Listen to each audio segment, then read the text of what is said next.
Faranjoonnis jaalalaan himman karaaramu yeroo baay'ee. Suuraamti kun mana kana keessaa maal godhaan jedhee. Wanjaliin akka nama qaaraa cidhiine. Anallee akka jaalalleewwan. Ati amma dhuguma dhala kooti. Afaan akkasuma inni jalatti. Callisi. Gaaffii jaalalaata. Nan jijjiiradha.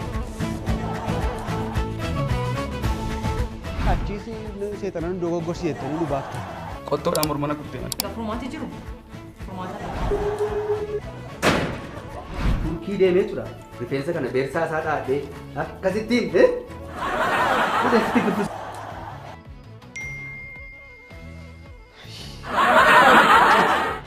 Ani bara durii maalan ta'e si.